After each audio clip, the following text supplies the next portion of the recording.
continue à douter et continue à te dire peut-être ma place je la mérite pas. Comme ça te poussera à faire des trucs. Bienvenue sur Nouvelle École, le podcast pour sortir des sentiers battus où je vais à la rencontre de gens passionnés au parcours atypique. Cette semaine, j'accueille Florent Bernard, plus connu sous le nom de Flaubert, ou plutôt c'est lui qui m'accueille. Flaubert est auteur, réalisateur, vous le connaissez peut-être via les vidéos qu'il a écrites ou réalisées pour Golden Moustache, le Studio Bagel, Suricat qu'il avait co-créé avant d'en partir. Flaubert a également collaboré sur la série Bloqué avec Orelsan et Gringe et plus récemment sur la série Presque Adulte avec Norman, Cyprien et Natou. Bref, Flaubert adore écrire et j'avais 1 million de questions à lui poser, alors ça dure longtemps. Mais vous savez ce qu'on dit, plus c'est long, plus c'est intéressant. On aborde ses choix de vie, son passage difficile au collège, la place de la nostalgie dans son travail. On parle d'observer la vie et de son processus créatif. Enfin, on aborde des questions plus perso et ce qu'il ferait s'il était riche, genre vraiment riche. Avec en exclu une petite anecdote sur le premier épisode de Bloqué. Pensez à vous abonner en cherchant Nouvelle École sur iTunes, SoundCloud, partout. Pensez à laisser des reviews. Vous êtes en train de faire décoller le podcast et même les journaux commencent à en parler. C'est ma maman qui va être fière. Merci à tous et bonne écoute. Non, j'adore aller au cinéma. Je trouve que c'est... Là, j'ai pris une carte UGC, j'en avais jamais pris. Et en fait, en achetant une carte UGC, c'est au début, c'est comme quand t'achètes une carte de sport, tu sais, tu vas tout le temps au sport quand t'achètes une carte. Et après, il y a des mois entiers où tu vas plus. Bah moi, je viens de commencer à aller à la salle. Dans 6 mois, t'arrêtes. J'espère pas. Putain. Normalement, dans 6 mois, t'arrêtes. Je suis sur le projet Corps d'Apollon, là. Bien sûr, j'ai fait ça aussi, mec. Et après, au bout d'un moment, tu fais, allez, stop, c'est chiant. Et le cinéma, là, c'est pareil. J'ai pris une carte, donc j'y vais souvent pour me dire, vas-y, je la rembourse. Mais c'est bien, ça pousse à être curieux. Je vais voir des trucs que je serais moi, du pas coup, allé voir. j'ai un pote qui a pris une carte de TGV. Du coup, Ouais, c'est ça, il fait que des tout le temps. Et il me dit, mais tu devrais prendre cette carte, mec. Je lui dis, mais mec, je vais pas faire 10 trajets de TGV par mois, quoi. Mec, franchement, ça fait voyager. Tu devrais vraiment le faire. Tu fais un aller-retour. En plus, en vrai, tu dis ça comme ça pourrait être marrant. Ouais. Mais non, après, est-ce que t'as envie de mettre 80 balles de... Oui, c'est pas les mêmes prix qu'un ciné. C'est Mine ça. de rien, je trouve que UGC, genre, je sais pas pour faire la promo, mais le cinéma est tellement cher que du coup, leur carte, tu la rembourses assez vite. Hein. En 2 séances de ciné dans le mois, tu l'as remboursée. Hein. Et c'est quoi le dernier truc bien que t'es allé voir, alors? Ah, qu'est-ce qu'il y a le dernier truc bien? En fait, faut que tu saches déjà, là, j'ai fait un truc vraiment, j'avais jamais fait de ma vie. J'avais 2 rendez-vous un peu collés et mais pas assez éloignés l'un de l'autre pour rentrer chez moi, tu vois. Et j'étais très fatigué parce que j'avais fait une nuit blanche avant parce que j'écrivais. Et non parce que je prenais de la drogue. Ouais, non, j'écrivais en prenant de l'héroïne. Et non, et du coup, je me dis, putain, vas-y, j'ai 2h30 à tuer, c'est pas, tu sais, 2h30 c'est chiant à Paris parce que le temps de bouger, ça y est, t'as niqué la moitié de ton temps. Je suis pas très bar et tout, je fais putain, qu'est-ce que je fous? Et en fait, je me suis calé dans une salle de ciné pour pioncer. Je suis allé voir La Momie. Alors, je peux rien te dire parce que je me suis endormi au logo Universal. Et je me suis réveillé au milieu du générique et c'est trop meilleure sieste, mec. Excellent, meilleure sieste de ma vie parce qu'en plus c'était pendant la semaine de canicule de Fils d'Up, je sais pas si il y a 2-3 semaines là où il faisait vraiment 90 degrés au sol. C'était vraiment terrible et du coup là, bonne grosse clim, endormissement exactement, ouais, logo Universal. Déjà je somnolais un peu sur les bandes annonces et les pubs pour M&M's et je me suis endormi comme une grosse merde. Donc ça c'est une très bonne séance de cinéma. Pas un très bon film mais une bonne séance. Ouais, le film je sais pas, hein, ça se trouve c'est un chef-d'œuvre mais vraiment je me suis endormi. Et non, bon film. Oh putain, mais ça va faire promo de merde. Mais Le Manoir, en vrai, c'est le dernier. Je crois que c'est le dernier. Bon, c'est hasard de calendrier. Mais c'est le dernier film que j'ai vraiment kiffé aussi. Putain, faut que j'en trouve un autre, sinon on dirait vraiment que je suis un vendu, quoi. Là, je vais aller. Ouais, il y a Grand Soir que je vais aller voir, qui a l'air Grand Froid, pardon, qui a l'air super.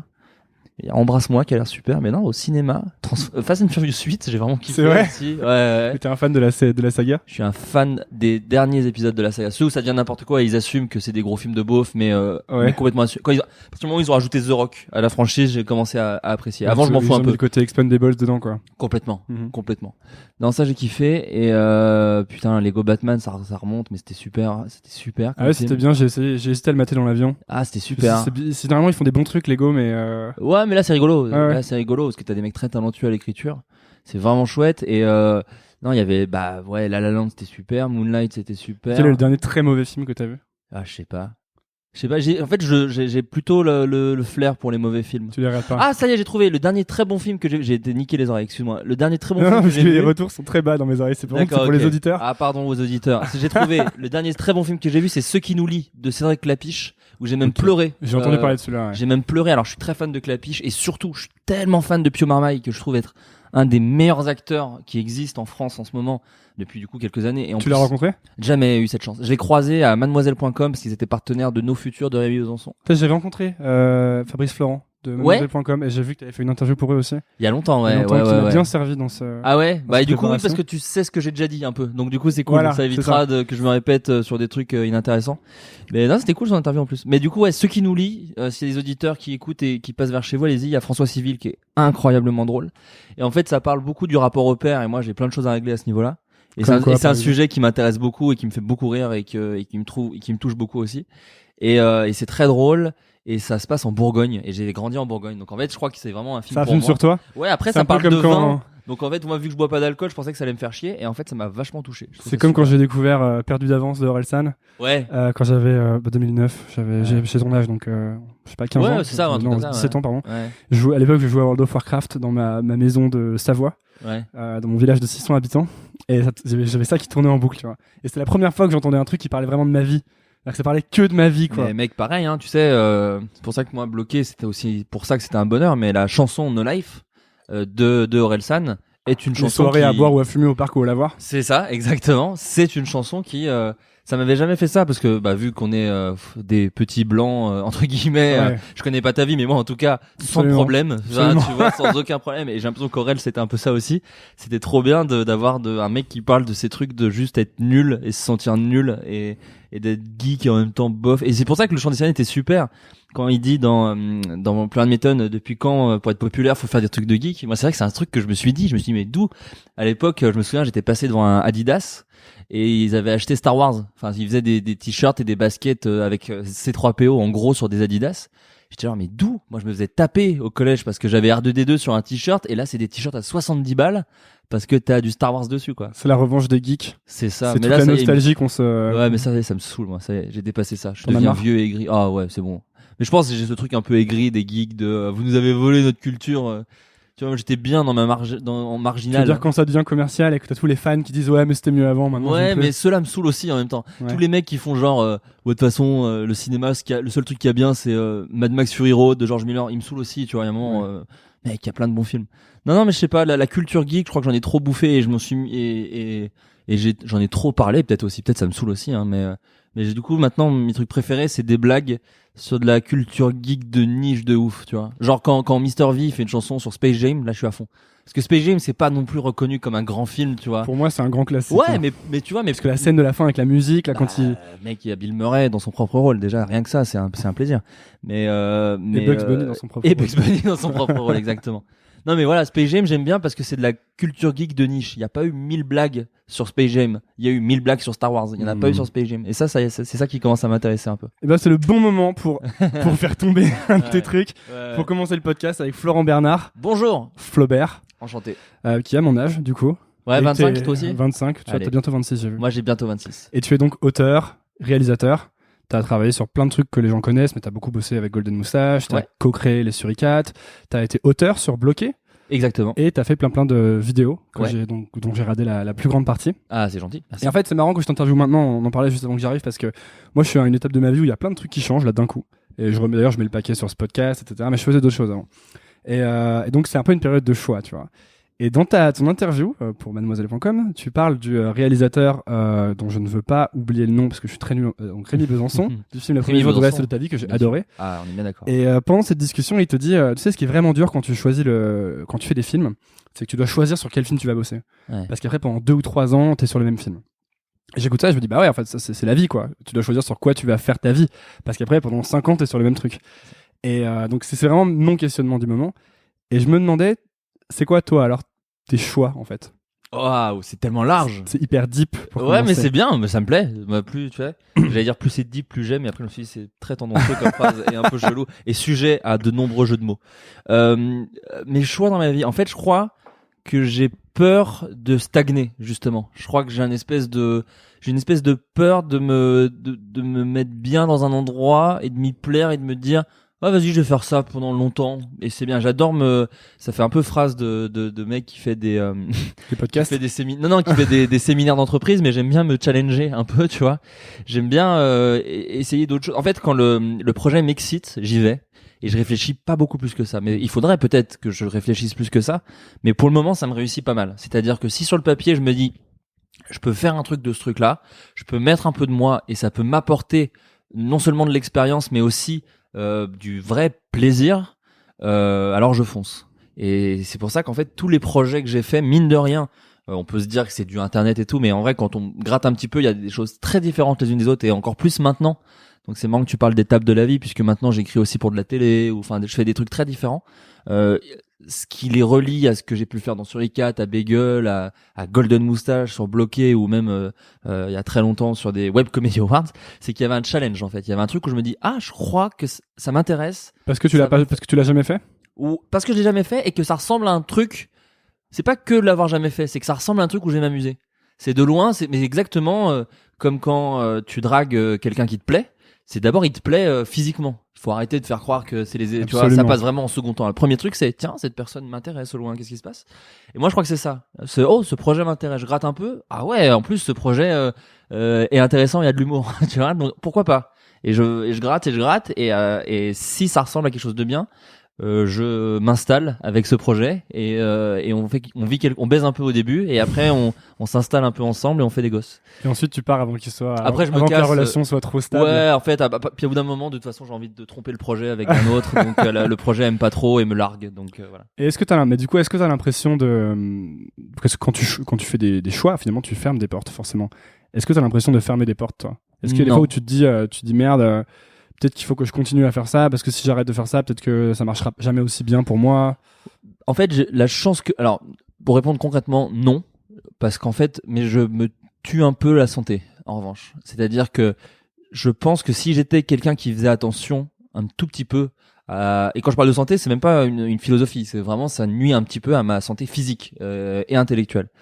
Tu travailles trop, c'est ça? Ouais, enfin je travaille trop, c'est là qu'il y a un peu c'est que c'est pas vraiment du travail, je fais vraiment ma passion. Je sais que c'est pareil, je continue les phrases de trou de balle qui fait des couvertures de challenge, mais ouais, c'est ma passion donc j'ai jamais l'impression de travailler et comme si un projet me plaît, je me détesterais de passer à côté d'un truc où j'aurais pu trop m'amuser et en plus que j'aurais pu apporter au projet. Donc t'es sans arrêt en train de dire oui en fait. Non, parce qu'il y a plein de choses que je refuse. Il y a énormément de choses que je refuse. Je dis oui quand ça me plaît.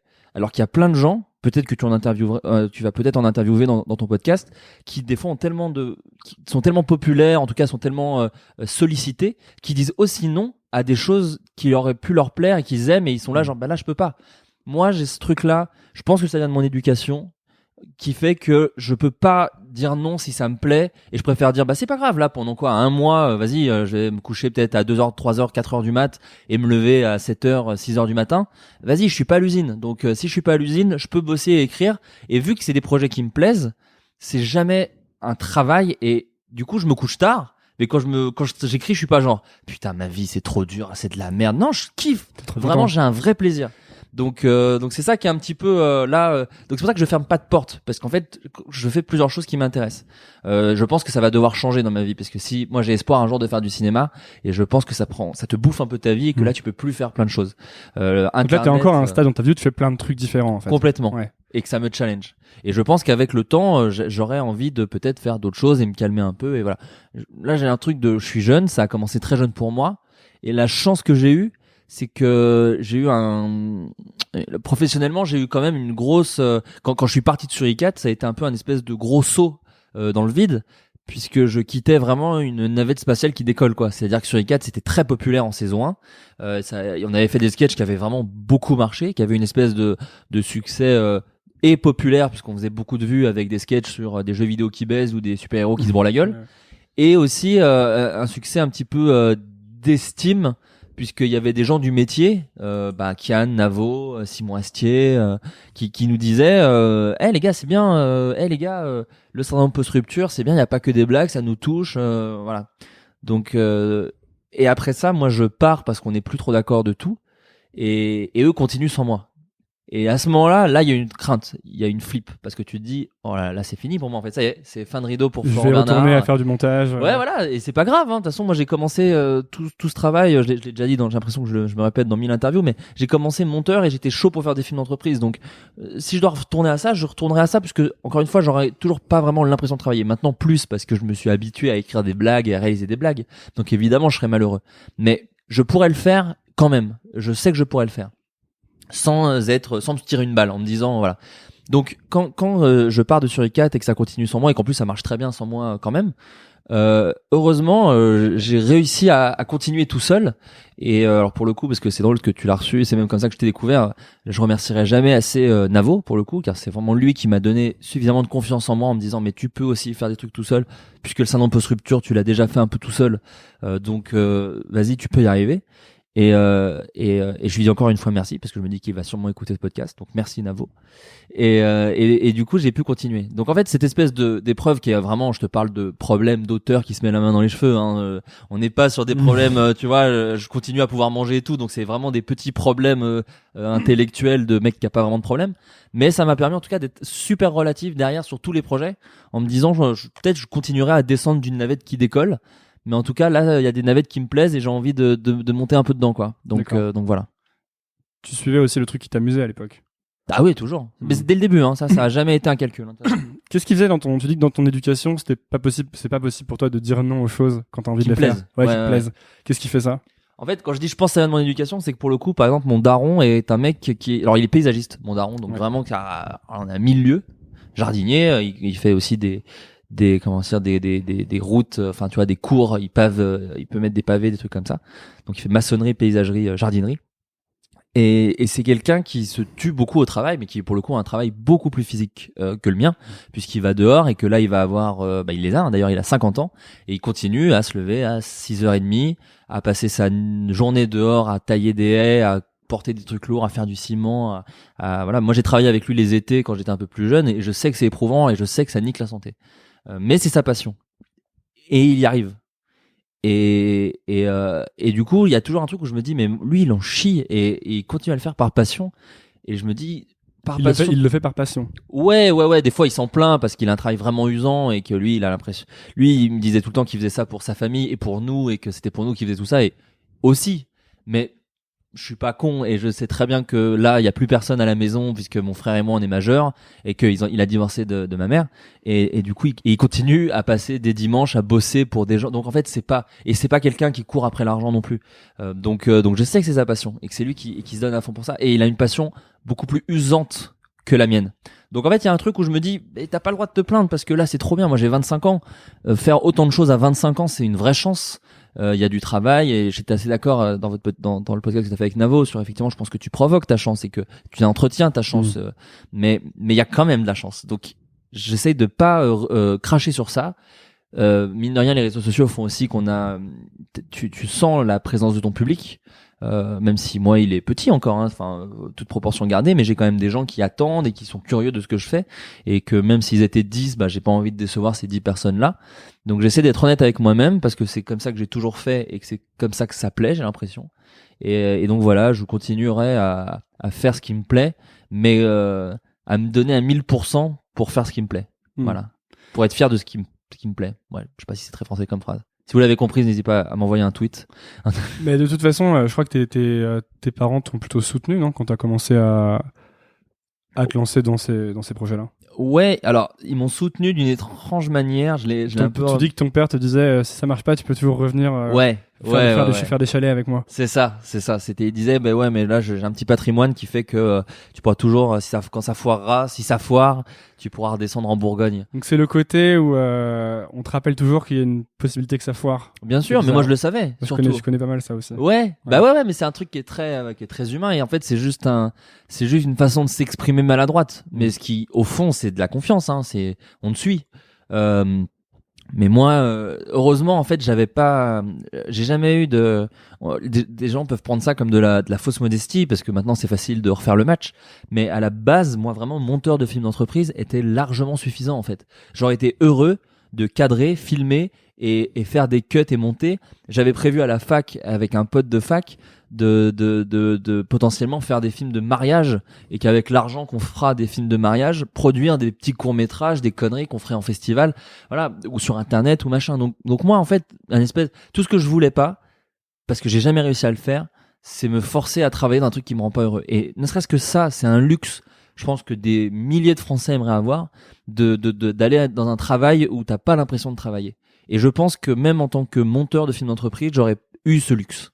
Donc en fait, vu que je suis parti de ce postulat de base de ça me suffit, Tout le reste, c'est pas du bonus maintenant, parce que maintenant c'est mon vrai métier, mais ça a été une espèce de surprise que j'ai entretenue, que je me suis dit, bah là c'est le moment de choper l'hameçon et de jamais lâcher le truc, quoi. Et voilà, et donc j'ai continué. Mais du coup, non, moi j'étais prêt à ce que ça foire, tant que je pouvais faire un petit truc qui me permette au moins de manger et de vivre. Voilà. Et de garder le luxe de faire un truc qui te plaît, en fait. À côté, ouais bien sûr. Ça me rappelle pas mal, il y a eu un ami à moi qui s'appelle Léo Bijawi, qui est réalisateur, qui passait sur ce podcast, avec qui j'étais en études et qui, quand je l'ai rencontré, faisait des photos d'hôtels.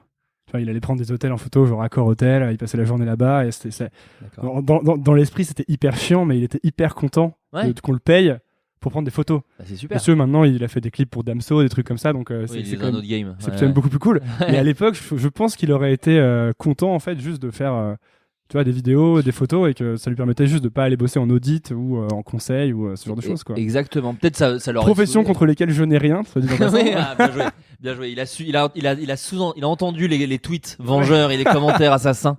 Bien joué. T'es prêt pour travailler sur Internet. Tu prépares les bad buzz. C'est bien.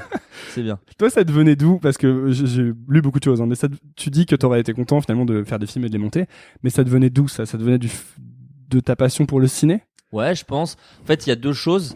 C'est un amour vraiment très respectueux et vraiment limite religieux pour le cinéma, mais genre vraiment dans toutes ses formes. C'est-à-dire que tu vois, ceux qui regardent le DVD 2 en entier, j'étais ce genre de connard j'adorais les bonus. Moi, je suis de la génération DVD, et les générations DVD, c'était trop bien. Il y avait à une époque, tu regardais les Final Cut, les versions longues. Ouais, à fond. Et surtout, c'était une époque début 2000. Le DVD était un peu le nouveau truc à la mode, et tous les distributeurs blindaient les DVD de bonus. Mais genre vraiment, ils les blindaient. Parce que c'est ce qui faisait que les gens achetaient le DVD, en fait. C'est ça. Maintenant, ils ont laissé tomber. Les DVD sont beaucoup plus courts, il y a 2 bonus à la con, des trucs promo un peu dont on se bat les couilles puisque les gens téléchargent, que ce soit légalement ou pas légalement. Mais à l'époque, il y avait une plus-value DVD mais non, vous avez pas que le film. Vous avez milliards de trucs autour. Et du coup, il y avait des vrais making-of, parfois d'1h30. Il y avait des commentaires audio. Moi, j'ai regardé tous les commentaires audio des films que j'aimais. Donc, j'ai vu le commentaire audio de Shaun of the Dead, le commentaire audio de Bernie. Et en fait, c'est des commentaires audio extrêmement intéressants, de metteurs en scène qui te donnent leurs trucs, leurs astuces. Et ce monde-là m'intéressait énormément, et j'avais énormément de respect pour ces artistes qui arrivaient à me divertir. Et ça, j'avais énormément de respect, et j'étais un grand passionné de cinéma, et j'étais passionné autant de films d'horreur slasher dégueux, genre des films comme Wolf Creek, tu vois, des films de vidéoclub, quoi, Cabin Fever, tout ça, comme des gros blockbusters, gros fans de Star Wars devant l'éternel, comme des films de Bong Joon-ho, genre Memories of Murder, comme des grosses comédies de Mike Myers ou Will Ferrell. Je m'intéressais en fait, j'avais ce truc mais je pense que c'est un truc de passionné, c'est pareil en musique, en art, en littérature. C'est genre, tu tombes sur un truc, tu le kiffes, et tu dis ok, je veux voir tout ce qu'a fait cette personne. Donc moi, j'ai découvert Steve Carell dans Bruce Tout-Puissant. Et je me dis, il est trop bien cet acteur. Et t'as vu The Office. Et j'ai fait tout, j'ai fait The Office, 40 ans toujours puceau, tous ces films, même jusqu'à ce que le monde s'arrête après. Enfin, du coup, je mate aussi Little Miss Sunshine. Et en fait, du coup, ça s'ouvre. Et d'un coup, je fais putain, 40 ans toujours puceau, c'est génial. Qui l'a écrit ce truc? C'est tellement drôle. Judd Apatow. Ok, je pars sur Judd Apatow. Little Miss Sunshine, c'est génial. Hop, je mate des films d'auteurs de Sundance, un peu de la même mouvance. Si vous aimez, tu sais, les recherches Amazon, si vous avez aimé ceci, vous aimerez aussi ceci. Et donc, du coup, je commence à élargir un peu ma culture. Et en fait, je suis plus quelqu'un de cultivé de cinéma qu'un vrai à ce moment-là, une vraie volonté de créateur. Mais ça me passionne, et j'arrive pas à me dire qu'un jour peut-être ce serait mon métier, parce que ça me paraît complètement inaccessible.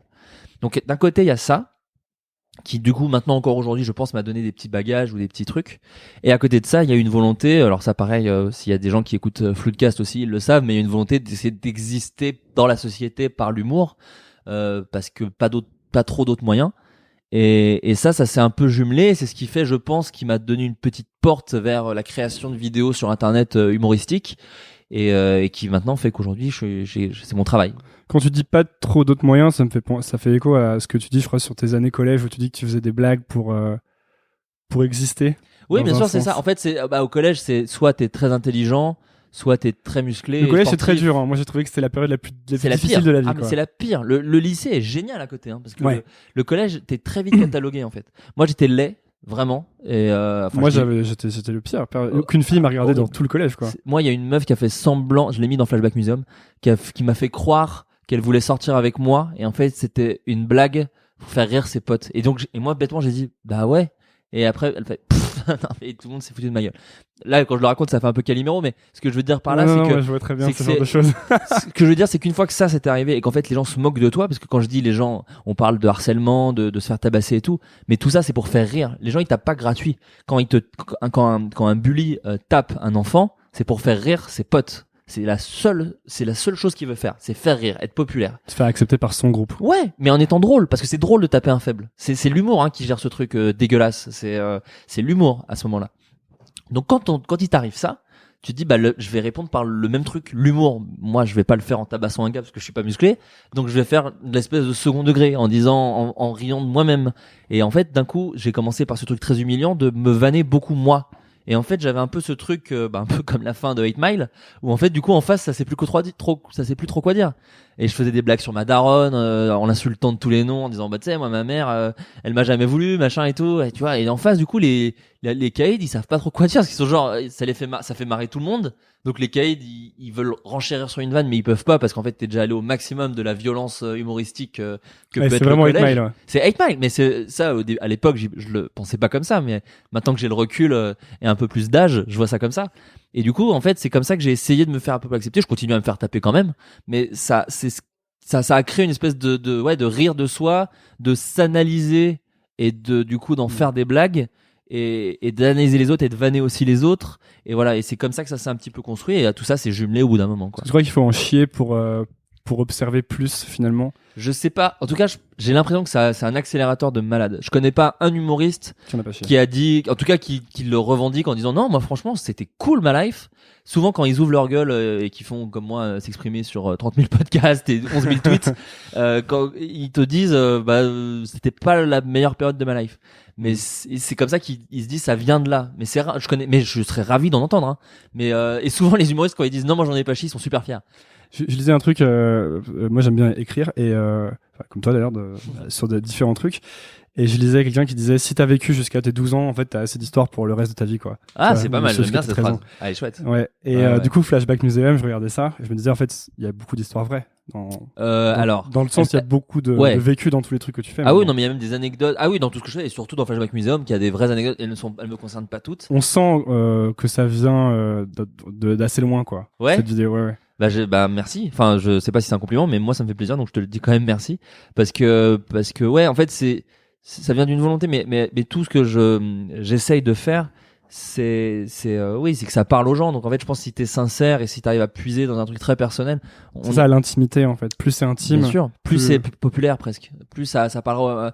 Dans un autre délire, un Louis C.K. quand il parle de ce que tu fais quand tu te branles et compagnie, il touche à quelque chose de très intime. Et s'il a autant marché, Louis C.K., c'est parce qu'il a mis des mots sur des trucs, ou même Bref à une époque, tu vois. Ouais. Bref, j'aime cette série pour 11 000 qualités. Une des premières, c'est qu'il faisait des blagues sur la branlette, et on peut se dire oui, c'est des blagues sur la branlette, mais mine de rien, c'est toujours, ça touchait à quelque chose un peu d'intime qui est rigolo, quoi. Ouais, et puis tous les gens normaux qui regardaient cette série pouvaient se dire je suis comme Kian Kojandi, quoi. Bien sûr. C'est la même vie, c'est tous les trucs qu'il dit, je les ai déjà vécus parce que c'est des trucs de mecs normaux. Ouais, quand tu l'appelais le mec de Bref, c'est parce que c'était un mec complètement banal, le héros de Bref. Et c'était ça, moi je pense, l'intelligence de la série, c'est de l'avoir été ensuite, d'en avoir fait pas une ordure, mais quelqu'un de pas bien, parce qu'en fait, il a ce truc pas bien de tous les êtres humains. Il a ce truc pas bien qu'a aussi Aurel dans ses chansons quand il peut être la lumière, quoi. Exactement. Et que moi dont j'essaie aussi de parler d'une moindre mesure dans ce que je fais. Et ça c'est un truc que des gens comprennent pas trop, parce que moi ce que j'ai fait pas mal à une époque, c'est que j'aidais des gens à écrire des trucs. D'accord. Et en gros ils me disaient j'ai envie, il faut que ça buzz, quoi. Il faut que ce que j'écris, il faut que ça buzz de ouf. Je leur dis c'est très bien, il faut que du coup, qu'est-ce que tu peux donner en fait, de vraiment perso, de vraiment toi. Et quand les gens arrivaient au moment où il fallait vraiment qu'ils livrent quelque chose, ils rétro-pédalaient en me disant non, ça je peux pas en parler, c'est trop perso. Ah ouais. Mais je veux que mon truc touche vraiment des gens. Ouais. Et en fait, il y a une incompatibilité là-dedans, parce que t'es obligé de livrer quelque chose de personnel pour que les gens puissent accrocher là-dessus, je pense. Je pense aussi, en tout cas, je pense que les meilleurs auteurs arrivent à se débarrasser de ça. Je pense que les meilleurs auteurs arrivent à raconter. C'est pour ça que tu vois, pour citer Star Wars, parce que c'est un exemple ultra populaire, on peut dire ce qu'on veut d'un George Lucas, mais je trouve ça fabuleux d'avoir réussi à créer un truc qui perdure encore aujourd'hui en ne parlant finalement pas tant de soi et en faisant une espèce d'histoire. Il y a une phrase de Kevin Smith que j'aime beaucoup qui dit moi j'aurais jamais pu écrire Star Wars sauf si j'avais eu un coloc qui était très poilu et qui s'appelait Chewbacca. Et moi ça me parle beaucoup ça, parce qu'en fait si t'es pote avec moi depuis le collège ou si on s'est fréquenté, et c'est comme ça que d'ailleurs plein d'amis du lycée me reparlent, c'est parce qu'en fait moi tout ce que je fais parle beaucoup, enfin c'est très inspiré, tu vois, les meufs avec qui j'ai pu sortir quand ça se finissait, elles savaient que ça allait finir dans une vidéo, quoi.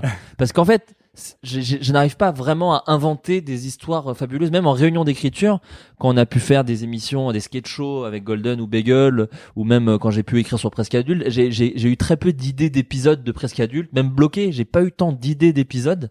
En revanche, quand on me lance l'idée, je peux trouver plein de trucs parce que je fais, oh putain, moi, tu raccroches à ton vécu, c'est ça? Complètement. Et dans mes souvenirs et tout ça, dans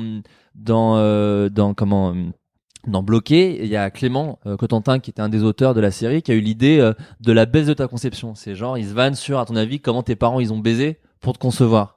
Et du coup, l'idée vient de Clément. Et moi quand il me dit ça, mais j'explose de rire. Je fais mais ça c'est génial, machin. Et je commence à donner plein de trucs. Et on arrive à la baise sur des manteaux un jour de l'an. Voilà. Et ça c'est des trucs de souvenirs parce que les manteaux sur le lit au jour de l'an, j'ai l'impression que ça va parler à plein de gens. Et la vieille baisse de Nouvel An où il y a les lacs du Connemara en fond, ça je pense ça parlera à plein de gens. Et donc en fait c'est un peu mon apport. Je suis vu que je suis très égocentrique comme garçon, je me scrute beaucoup et je scrute beaucoup mon entourage et je crois que c'est ça que j'arrive à mettre. Enfin c'est ça ma façon de travailler, c'est de mettre ça au service de la comédie. Pourquoi tu dis que t'es très égocentrique? Bah parce que je parle beaucoup de moi. C'est ça hein, l'égocentrisme. Je sais pas le jugement. Il y en a que ça énerve sûrement beaucoup. Il y en a peut-être qui. T'es vachement dans l'introspection en fait, c'est ça? Exactement. Tu réfléchis beaucoup à ta vie, quoi. Exactement. Ouais. Exactement. Et en fait, je crois que ça c'est un reproche qu'on m'a beaucoup fait. Ouais, bien sûr. Mais comme quand tu disais, les gens qui parlent de choses très personnelles sont celles qui sont les plus, touchent à des trucs le plus populaires.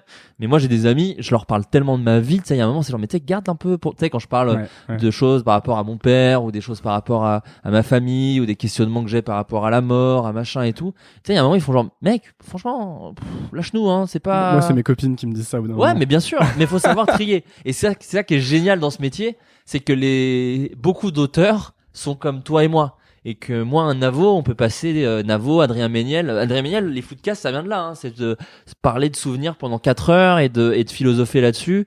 Et à un moment, je me suis dit, mais viens, on le partage avec des gens, c'est rigolo, en fait, ça peut intéresser des gens. Donc, les gens qui nous suivent, peut-être que ça les intéresserait de savoir aussi cette partie-là. Donc non, ça peut faire chier plein de gens. Et donc quand je dis égocentrique, je vais pas me juger moi-même sur si c'est bien, si c'est mal. Mais je sais qu'il y a des gens que ça peut faire chier et je les comprends 1000 fois. Mais est-ce qu'il y a pas un risque dans un sens de trop scénariser sa vie, tu sais? Et c'est un peu en rapport avec la nostalgie. Je sais que la nostalgie a une place assez importante dans tout ce que tu fais, tout ce que tu as fait jusqu'à présent. Oh, oui, même dans Flashback Museum, donc tout est un peu sur la nostalgie. Et à la fin, il y a cette scène où le personnage principal est dans la rue et où il y a tous ces elle est dans la rue mais pas dans le flashback maintenant. Tout lui rappelle les années d'avant, c'est-à-dire qu'il y a Pokémon, il y a je sais plus ce qu'il y a Harry Potter 8, enfin le nouveau. En fait, tout n'est que des trucs d'avant qu'on a remis au goût du jour en quelque sorte. Complètement. Et ce que je voulais me demander, parce que je sais plus ce que je me demandais en fait, c'est en fait c'est quoi la place de pourquoi c'est aussi présent la nostalgie dans tout ce que tu fais? Je l'explique pas, et ça tu vois, alors c'est rigolo, ça va rejoindre ce qu'on disait. J'ai beau être extrêmement égocentrique et parler beaucoup de moi, je n'essaye de pas théoriser ce qui m'intéresse. Et je n'ai aucune idée pourquoi je parle autant de la nostalgie. Et il y a 1000 façons sûrement de le théoriser. Ça peut peut-être vouloir dire plein de choses dramatiques sur moi, ou au contraire peut-être des choses super intelligentes et machin. J'en ai aucune idée. Je n'essaie pas de théoriser ce qui me passionne. Et il se trouve que ce n'est même pas calculé en fait.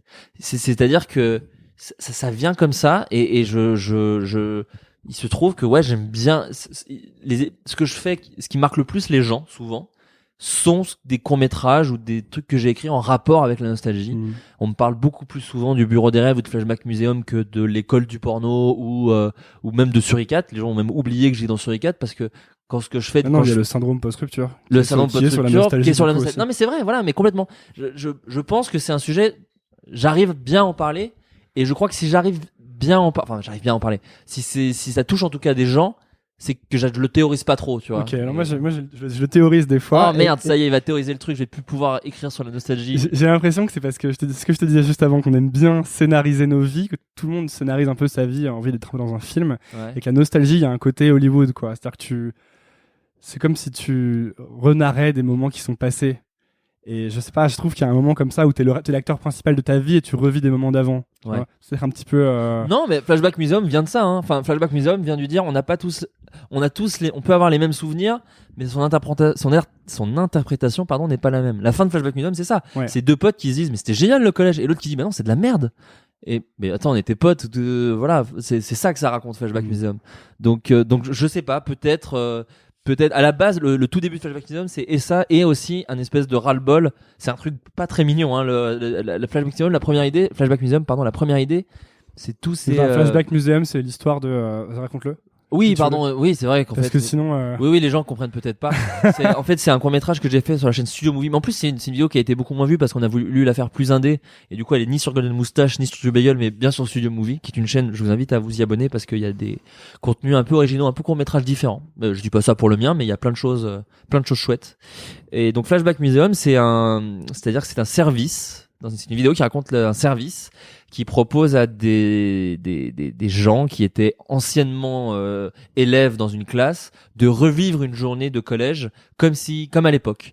Donc en fait, ils arrivent dans la même classe, ils arrivent avec les mêmes gens mais qui ont tous 15 ans, 20 ans de plus et en fait, on leur parle comme et en fait, très vite l'intérêt du court-métrage, c'est que la façon de vivre du collège revient le passé revient un peu au galop. Et certains aiment bien ça parce que le personnage de Simon, je vous spoil un peu la vidéo du coup, mais c'est pas grave, le personnage de Simon Astier, lui, est dans un truc où sa vie maintenant lui plaît moins, et donc le passé ça lui fait du bien, là où le personnage de Aude Goni-Goubert était très malheureuse au collège et maintenant préfère sa vie de maintenant. Et c'est un espèce de truc que j'ai en moi, un espèce de yin and yang, donc que j'ai voulu aborder dans cette vidéo. Et aussi on parle un petit peu à la fin de l'omniprésence de cet amour absurde que tout le monde a de la nostalgie, dont on bouffe ce que tu disais. On en est au Star Wars 8, on en est à Harry Potter 12, on en est à on ressort des Nintendo. Parce que c'est un peu comme une drogue, tu te fais une sorte de shoot de tes souvenirs et c'est quand même. Et moi, je fais un peu une overdose. Bim, mic drop, hop là, terminé. Fin du podcast. Ça, voilà, terminé. Nouvelle école s'arrête. Ça part là-dessus. non, mais oui, c'est complètement une drogue. C'est complètement une drogue. Mais après, il y a nostalgie. Quand tu parles enfin, là, pour le coup, Flashback Museum parle vraiment de la pure nostalgie liée à l'enfance. Le salon post-rupture parle plus d'un espèce de regret du passé, mais c'est moins de la nostalgie, c'est du couple, c'est âge moyen, c'est pareil, c'est plus un truc de vieillir vie, donc c'est une peur de vieillir, donc c'est lié à la nostalgie et à le fait qu'on n'est plus des enfants, mais je le mettrais encore dans des petites cases différentes, quoi. Est-ce que t'as vu j'ai revu une vidéo que j'avais vue hyper longtemps aujourd'hui qui s'appelle J'ai vomi dans mes cornflakes. Ah, ça me dit un truc. Que j'ai vu quand j'avais 14-15 ans. Oui, c'est un vieux truc, ça. C'était un vieux court-métrage qu'ils avaient dû faire pour une école, je sais pas. Je l'avais vu dans un promo. C'était dans un disque, je l'ai vu sur un CD-ROM, je crois. Bah voilà, c'était vraiment cette époque-là. Et tu sais, c'est juste un film sur la vie, quoi. Un court-métrage très court. Et j'ai vu ça et je sais pas, je voulais t'en parler, voir si tu l'avais vu. Ouais, j'en ai aucun souvenir. Je te le renverrai. C'est quoi alors on parle de nostalgie, j'ai souvenir d'un pote à moi qui s'appelait Jérémy Zagari, je l'embrasse s'il nous écoute, qui était un vrai punk à yinche avec un écarteur aux oreilles et tout, qu'il avait partagé sur son Skyblog. Voilà, donc tu vois, c'est le truc que ça. C'était exactement l'époque. Je l'avais partagé. Et ça, c'était vraiment un babos qui écoutait Percubaba et Java, et il avait partagé ça sur son Skyblog. Comment, juste pour transitionner un peu, mais on a parlé des suricates que tu as quitté à un moment. Comment tu sais que on a parlé aussi du fait que c'était peut-être risqué de quitter Suricate. Tu disais que tu avais l'impression de quitter une navette qui décollait. Oui, c'est ça. Et pourquoi tu t'es dit il faut que je parte de Suricate? Alors ça s'est fait en 2 temps. En gros, bon déjà on s'entendait plus vraiment sur ce qu'on voulait faire. En fait, ça va faire phrase un peu bateau, mais on voulait faire les mêmes choses, mais pas de la même façon. Et en fait, il y a un moment où malheureusement, ça, voilà. C'était quoi la différence? Tu voulais faire comment, toi? Non, je saurais même pas vraiment te l'expliquer. C'est une histoire de ton. C'est une histoire de, comment dire, je saurais pas trop trouver des mots justes pour t'expliquer, mais et surtout en fait ce qui s'est passé, et je leur en veux pas du tout puisque c'est la vie, c'est que eux trois se sont beaucoup rapprochés. C'est-à-dire que Vincent, Raphaël et Julien se sont vraiment trouvés non seulement en tant que collègues, mais aussi en tant qu'amis. Et du coup en fait quand eux font plein de soirées machin et tout et se rapprochent et délirent ensemble et tout, et que toi t'es moins dans ça, bah en fait tu es un peu mis de côté malgré toi. Enfin malgré toi, non, parce que c'est aussi moi qui l'ai cherché, mais sans vouloir être mis de côté en tout cas. Donc sans penser à ça. Donc non, c'est comme ça que ça s'est fait. Et aussi, c'est qu'en fait, je voyais qu'il y avait une ambiance qui commençait à être un peu de merde, et que ce que je savais, c'est que j'aimais ces mecs, et je les aime toujours d'ailleurs, et que ça m'aurait fait chier qu'on se force, qu'il y ait des non-dits, qu'il y ait des trucs de bah vas-y, t'as qu'à faire ta vidéo, et puis voilà. Et ça je voulais vraiment. Et on, d'ailleurs, je dis mais c'est voilà, on voulait éviter ça, et c'est grâce à Navo qui a eu l'intelligence de dire mais les gars, enfin voilà, moi ce que je sais, c'est que j'aime Turicat et que j'aime Flaubert, et qu'en fait là on peut faire 2 fois plus de vidéos. Je cite ces mots, hein, c'est pas mal, j'aurais pas la prétention de dire ça, mais il dit là ce que je sais, c'est que j'aurais 2 fois plus de vidéos cool, alors que là vous allez vous forcer à essayer de mettre tout le monde d'accord alors que vous l'êtes plus. Ça me fait penser au truc, donc tu disais tout à l'heure que tu vas toujours dire oui à un projet qui te plaît. Ouais. Et du coup, pour faire le parallèle, est-ce que finalement, dès que tu sens qu'un truc va pas très bien, c'est pas le moment de le quitter? Tu vois, genre, c'est un peu, il y a un truc américain qui dit c'est soit fuck yes, soit no. Ah ouais. Ce que je veux dire, en gros, si tu veux faire un truc, soit c'est fuck yeah, je vais le faire, c'est sûr, c'est très bien. Ouais. Soit si je le sens pas de manière parfaite, je le fais pas. Je suis moins catégorique. Parce que je veux voir quand même ce que je peux y faire, même si au début ça pue un peu. Genre, je refuse jamais un rendez-vous. J'ai eu des rendez-vous avec des boîtes de prod où vraiment tu peux te dire. Tu refuses jamais, donc les gens qui te contactent pour prendre un café, tu dis oui. Oui. Si je suis dispo, enfin si j'ai du temps. Là pour le coup, si je travaille, je vais dire non. Mais même ça peut être, je sais pas, il y a quoi, peut être, bah tiens, Hanouna, tu vois, si demain Hanouna m'appelle et il me dit vas-y, j'ai pensé à toi, je fais bah dites-moi ce que c'est. Je vais pas dire quoi, Hanouna, casse-toi, je veux jamais entendre parler de toi. Non, d'abord dis-moi. Et après, si c'est un truc où je dois boire mon propre vomi assis sur Mathieu Delormeau, peut-être que je dirais non à ce moment-là. Mais j'écoute les gens. J'écoute les gens parce que ce serait stupide de me mettre dans une position oh non, ça m'intéresse pas, tu vois, sur mon espèce de trône de youtubeur, tu vois, enfin, ce serait stupide pour moi de faire ça. Donc non, moi je rencontre, bah regarde, tu vois, presque adulte, Norman Cyprien Natou, il y a plein de gens qui me suivent qui peuvent se poser la question ce que je peux aller faire là-bas. Et si j'avais commencé à penser à ça, peut-être que je l'aurais jamais fait. Et je les ai rencontrés et je fais bah non, le projet, je vois ce que je peux apporter à ça. Donc du coup, je l'ai fait et je suis très heureux de l'avoir fait.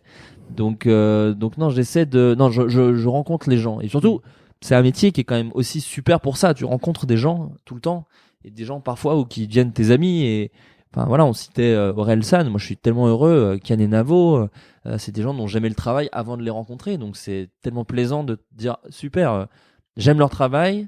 Mon travail fait écho à leur travail, et en plus quand je les rencontre on s'entend bien, donc c'est super ce genre de choses.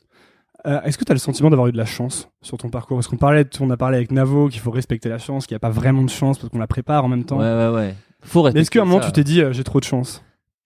Alors ouais, pas mal de façon de tourner la question. Je crois pas avoir trop de chance. Je crois beaucoup au karma, pas en règle immuable obligatoire, mais je trouve que c'est un super moteur.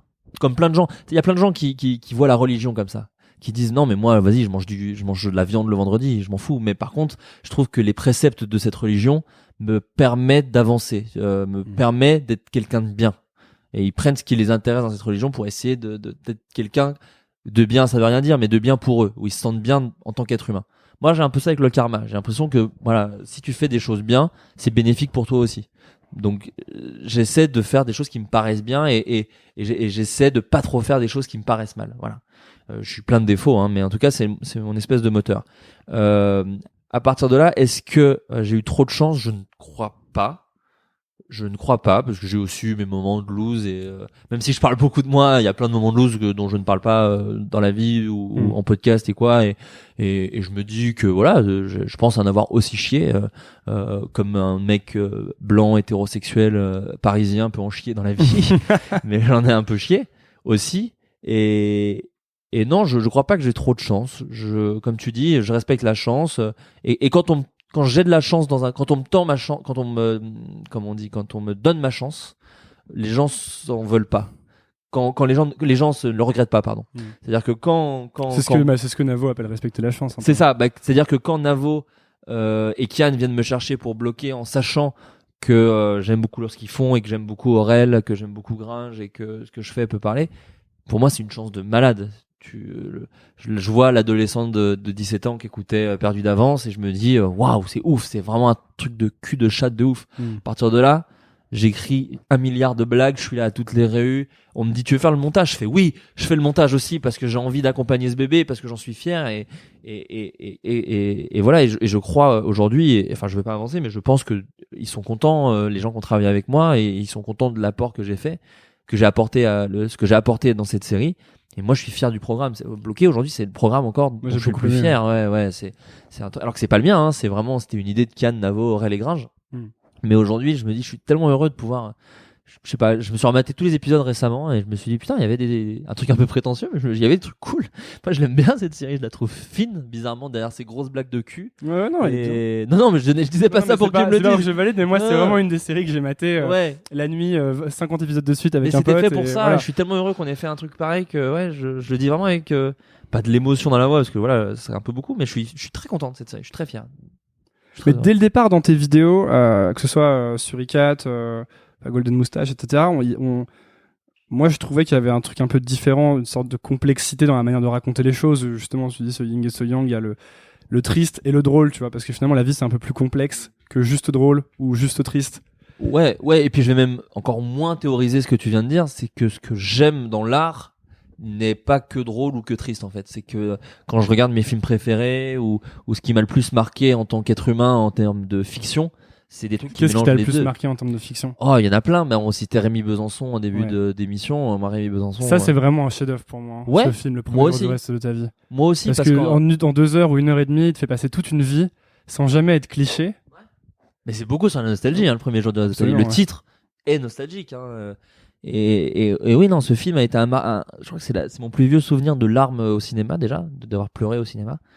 Et je me souviens que je suis sorti de la salle en me disant, c'est trop bien parce que tous les films que j'avais vus qui mélangeaient un peu drame et comédie, la comédie était pas très drôle, c'était surtout le drame qui prenait de la place, ou alors l'inverse, c'était comique et quand ils mettaient du drame, bon, on n'y croyait pas, on était là genre, ouais, là, vous avez voulu faire genre, mais en vrai, c'est de la merde, voilà. Premier jour de nostalgie, c'est mon plus vieux souvenir où je me souviens avoir été très, très, très ému. La scène où elle ouvre avec Perfect Day, etc. Oui, quand elle rentre, quand le truc dans le taxi, quand elle vide le truc pour le dos et qu'elle respire les derniers souffles de son mari. Spoiler, on vous a bien niqué le film. Si jamais voilà. Vous avez qu'à le voir, il est vraiment bien. Donc ça, j'ai pleuré. Et à côté de ça, il y a des vraies scènes de comédie vraiment marrantes. Quand ils sont à table, ils sont tous trop drôles. Donc c'est mon plus vieux souvenir en me disant, putain, je crois que j'ai trouvé un film presque parfait et qui m'a.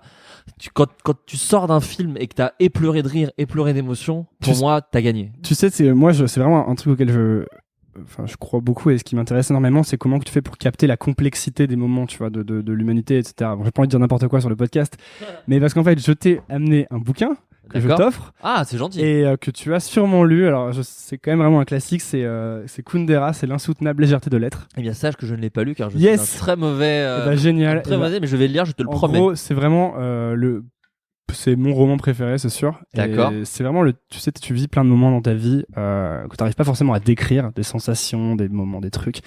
Et je sais pas, c'est vraiment le livre où le mec a mis sur papier tous les trucs que tu ressens tout le temps dans ta vie sans arriver à les décrire, quoi. D'accord. Et super. Moi, quand j'ai lu ça, c'est pour ça qu'en fait, ce que tu fais m'a fait penser à ce bouquin. Ah, c'est gentil. Parce que t'essayes de faire ressentir des choses qui sont pas faciles à mettre sur le papier, tu vois, qui sont dans du registre de l'émotion, en fait. Ouais. Et je trouve qu'il le fait hyper bien dans ce livre. D'accord. C'est vraiment la meilleure manière de le faire que j'ai jamais lu. Et du coup, je me suis dit que ça t'intéresserait.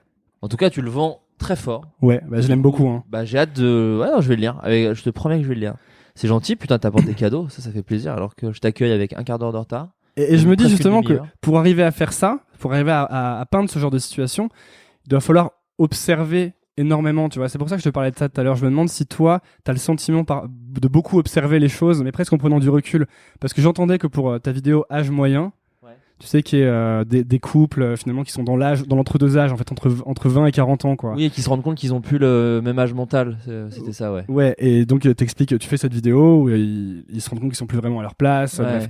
Et je t'ai entendu quelque part dire que t'avais plus ou moins pensé à cette vidéo parce qu'une fois t'étais à un dîner ou un déjeuner avec une copine, et qu'il y avait un autre couple et que tu t'es rendu compte un peu en sortant de la scène que vous racontiez des trucs complètement futiles et que vous étiez pas en train de passer un bon moment, tu vois. Ouais. Et est-ce que c'est ce phénomène est-ce que t'as l'impression de faire ça beaucoup, de sortir du moment que tu vis et de l'observer en te disant c'est marrant ce qu'on fait là. Ouais. Écoute, j'ai l'impression que je l'ai de moins en moins, je l'ai un peu plus en différé. Je l'ai un peu plus en différé. Alors là, c'est l'instant mielleux du podcast.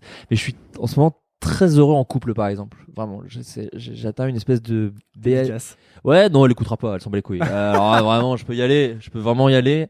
On est dans son appart qui pue et vraiment, elle n'entendra jamais ce podcast. Mais en vrai, voilà, je te parle sincèrement, en ce moment, je suis bien. Voilà, je sais pas combien de temps ça va durer, je sais pas si tout le temps, si ça va marcher sur le long terme. J'en ai strictement aucune idée, mais là, à l'heure actuelle, ça se passe super bien. Donc en fait, j'ai tendance à un petit peu plus vivre le moment sans trop y réfléchir. Et dès que je suis tout seul, c'est-à-dire que ça peut être au moment où on va se coucher et où elle s'endort avant moi, ou quand je vais pisser. Comme tous les soirs, quoi. Non Ouais, c'est un peu ça. ou même quand je vais pisser, ou quand moi je marche beaucoup dans la rue, je fais beaucoup de vélo. Donc en fait, j'ai quand même plein de moments très tout seul, malgré plein de rendez-vous que je peux faire. Et puis quand t'écris, t'es tout seul. Et puis elle a son appart et j'ai le mien aussi, donc c'est con, mais je suis quand même souvent seul tout. J'ai du recul sur des trucs qu'on a vécu la veille, ou 2 jours avant, ou l'après-midi, et là on est le soir. Et là, tu revois les scènes, c'est ça? Voilà. Et là, je me dis, il y a des trucs intéressants, des trucs moins intéressants. Mais du coup, ça se fait un tout petit peu plus en différé. Parce que t'es moins seul, peut-être. Je sais pas. Pareil, j'ai pas trop théorisé ce truc-là, mais en tout cas, je sens que je continue à le faire, et pas que avec ma meuf, hein, mais c'est celle avec qui je partage le plus de temps dans ma vie, donc c'est pour ça que je te dis elle en premier. Mais même avec mes amis, je vois que c'est un peu plus en différé. Souvent, en fait, t'analyses sur le moment quand tu passes pas un bon moment. Hein. C'est-à-dire si tu analyses sur le moment et que tu sors un peu de la scène, c'est qu'il y a un truc qui te gêne, je pense. T'as un petit truc comme une poussière dans l'œil. Je crois, parce que moi, le dernier souvenir que j'ai de ça, c'est que j'étais en Normandie pour voir ma grand-mère et j'étais allé courir, figure-toi. Ouais. Parce que je fais du sport. Mais oui, tu nous l'as dit. Et je le redis. Mais c'est bien, tu l'as calé. Et donc je venais de courir, j'étais hyper fatigué et je vais m'asseoir sur un banc et il faisait super beau, c'était pendant la canicule. Ouais. Et il y avait un enfant d'une dizaine d'années, un peu gros, disons-le, qui était dans cette fontaine. Donc il y avait des jets d'eau qui montaient, qui redescendaient, etc. Et donc le petit se battait contre les jets d'eau, tu vois. Les jets d'eau montaient, redescendaient, et lui il mettait des coups sur chaque jet d'eau, un peu comme le jeu où tu tapes sur les taupes. Ouais, bien sûr. Et je regardais cette scène et je me disais, tu vois, il le fait tellement sérieusement, ce truc ultra vain de taper sur les jets d'eau qui ne va jamais s'arrêter, que j'avais l'impression de voir une sorte d'allégorie de la vie du mec, tu vois. Bien sûr. Genre, la vie, c'est un peu genre tu tapes sur des jets d'eau pendant 50 ans et ça sert à rien, mais tu le fais avec vachement de sérieux, tu vois. C'est drôle. Et je me disais ça, donc moi, c'était pas un moment où j'étais seul, mais j'ai le sentiment souvent de vivre des scènes. Mais là, c'est différent parce que t'es pas acteur de la scène. Moi, c'est ça que je te dis. Ouais. Moi, je te parle de scène où je suis acteur. C'est-à-dire que quand je te dis que c'est en différé, c'est les trucs où que je vis et après je prends du recul parce que tu citais cet exemple d'âge moyen. C'est parce que j'avais vécu cette scène et après j'ai pris du recul. Mais effectivement, ce petit gros contre les jets d'eau, moi, il y a plein de fois sur Insta, mon Instagram, c'est un peu un Insta de bobo qui observe la vie, mais c'est quasiment que des photos de moments de vie, de trucs que je prends en photo, de gens à qui je demande pas du tout l'autorisation et qui pourraient vraiment me faire des procès. Mais et d'ailleurs, je me suis fait engueuler par une nana la dernière fois que j'avais pris en photo. Une bande de nanas en fait, mais qui était c'était à Sèvres Babylone, elle était sous le truc et elle dépassait vachement des bancs. C'était genre 40 meufs assises sur un putain de banc et elle dépassait de partout et la photo était magnifique. Elle m'a dit tu l'effaces et après tu prends du recul, tu fais ouais t'as raison, je l'efface en fait, c'est vrai, je prends des photos de gens sans demander et tout.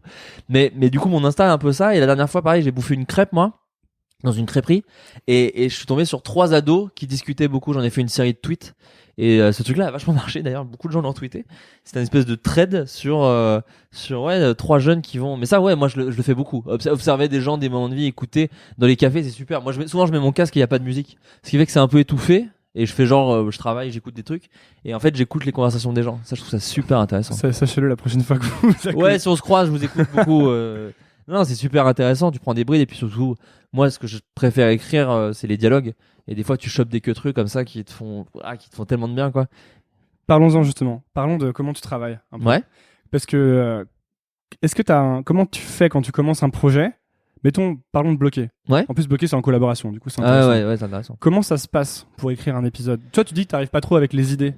Ouais, j'ai pas d'idée de base de qu'est-ce que je raconte. C'est plus un espèce de mood. Genre, j'ai envie de parler de ça. Comment je raconterais ça? Voilà. Mais j'ai pas d'idée géniale de, je sais, un robot géant qui, tu vois, j'ai pas ce truc-là de super bonne idée. Et ça, c'est en général? Ouais, tout le temps. Mais tout le temps même. C'est jamais arrivé que j'ai une idée que je trouve bonne et après je me dis qu'est-ce que je vais raconter? Qu'est-ce que je veux dire par cette idée? Souvent, j'ai envie de parler d'un sujet. Comment je vais le traiter? Genre, voilà, est-ce que ça va être par une espèce de sketch métaphorique? Est-ce que ça va être par un truc de dialogue assez basique comme Barbecue ou Simba, qui sont pour le coup juste des dialogues? Et voilà, c'est un truc dont j'ai envie de parler et je sais pas comment je vais en parler. Bloqué, la façon de travailler en elle-même est encore différente d'autres choses que j'ai pu faire parce que c'est vraiment des potes qui discutent. Je sais que ça peut paraître vraiment très con, mais on était autour de table. Elle va bloquer, on se faisait des réunions, on arrivait à 14h, souvent on était tous à moitié à la bourre, il y en a qui arrivaient à 15h, 16h, il y en a qui disent, en fait je dois me barrer à 14h30, mais mec il est 14h15, ouais désolé, machin. Vraiment, bloqué c'était vraiment ça, mais Et parfois, on faisait des réunions entières où on devait écrire. On se voyait à 14h et on parlait de ce qu'on pensait de Kenza Farah, par exemple. Et ça prenait 2h30 de la réunion. Et après, on dit peut-être ton boss. Ouais, bon, je sais pas. Enfin voilà, c'était plus Navo, le directeur d'écriture, sans le dire, parce qu'on n'a jamais dit que c'était lui. Il n'y avait pas forcément de directeur d'écriture, mais c'était quand même lui le plus prof, le plus les gars en avance. Et en même temps, c'était lui qui pouvait divaguer pendant des heures parce que il dit qu'il est de l'école de l'oisiveté. Mais et alors sur une série qui s'appelle Bloqué, qui raconte l'histoire de deux mecs qui sortent pas de leur appart, on avait besoin d'oisiveté, si tu veux. Donc on a beaucoup fait ça. On a beaucoup parlé de 11 milliards de trucs. Le jeu du Johnny Depp, qui est un épisode un peu connu de Bloqué, donc à savoir dire Johnny Depp et rajouter des jeux de mots pour Johnny Ali Depp, voilà, Johnny Ali Berry Depp, voilà tout ça. Ça vient vraiment de Aurel qui fait un jeu de mots de merde, Bruno qui rajoute un nom, moi qui rajoute un nom, Kian qui rajoute un nom, Gringe qui rajoute un nom, Clément qui rajoute un nom, et on se dit bon, on a un épisode là, ouais, allez, terminé. C'est vraiment mais pas plus con. Il y en a pas un qui s'est dit hey, moi j'ai une super idée. Non, ça s'est fait comme ça. À côté de ça, t'as d'autres épisodes où c'est des gens qui viennent. Le jeu de, je sais que Bruno, il a mis beaucoup de jeux à la con qu'il faisait avec son frère, par exemple, dans Bloqué. Le genre, tu joues à, tu fais un ni oui ni non, et qui dit, bah peut-être. T'es en train de faire un oui ni non, je sais pas. Je peux pas te répondre. Voilà, tout ça. Ça, c'est un truc que Bruno adorait faire. La toupie, je crois que c'est un truc qu'il faisait avec un de ses potes aussi. Enfin, donc, on amenait aussi des choses à nous. Je sais que moi, le plan cul, c'est un épisode pas très connu, mais où Gringe, j'ai dit putain, je me suis fait larguer alors qu'on était que des plans cul, je comprends pas ce qui m'arrive. C'est un truc qui m'est arrivé, moi, où je comprenais pas. J'étais genre, quoi, comment ça on se voit plus? Mais de toute façon, t'avais pas dit que les plans cul c'était pour pas souffrir? Et là, tu me largues? Et ça me rend vraiment triste, en fait. Et voilà, donc c'est des trucs qui viennent comme ça. Donc ouais, c'est de la discussion. Des fois, on amenait nos idées. Bloqué, c'était très anarchique dans la façon de faire. Et le moment où il faut commencer à écrire, comment ça se passe? C'est chacun écrit de son côté, on est en commun. Non, on part chacun de notre côté. Et du coup, vous écrivez la même chose chacun de votre côté? Non, on écrit, on se distribue les épisodes. D'accord. Donc chacun en fait a un épisode un peu responsable d'un épisode, et ensuite vous mettez en commun et vous. C'est ça, sachant qu'un épisode de base. Et encore une fois, je te dis ça, c'était pas gravé dans le marbre, mais en gros, t'as deux types d'épisodes de Bloqué. En même, t'en as même trois. T'as les très absurdes, genre le placard. T'as regardé dans le placard le placard à voiture. T'as regardé dans le placard. Donc tu vois ceux qui sont très débiles ou les Babybel ou des trucs comme ça. T'as ceux qui sont des punchlines, qui sont entre guillemets sont les plus simples à écrire parce qu'on avait tous en fait Aurel, Gringe, moi, Kian, Navo, on avait tous on a des milliards de tweets et d'idées sur nos téléphones qui sont pas développés, qui sont des trucs genre des trucs qu'on a remarqués en fait. Et on les disait en réunion, on disait je vous avais jamais remarqué que le nanana ok, il y a 5 rires. Franchement, faut le faire, c'est marrant. Voilà, que des trucs un peu comme ça.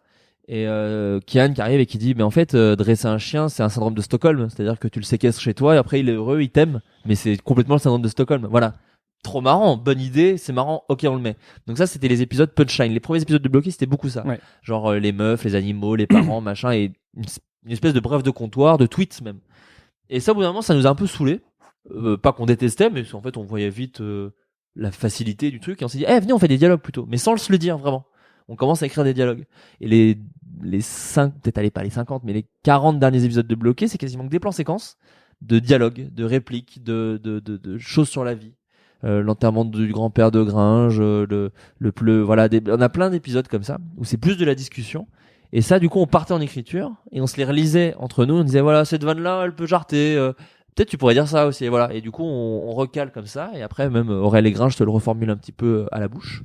Et ça part comme ça, tout simplement. Et comment tu fais pour savoir? Est-ce que tu peux savoir que c'est bien avant que les acteurs aient commencé à le jouer? Oui. Ouais.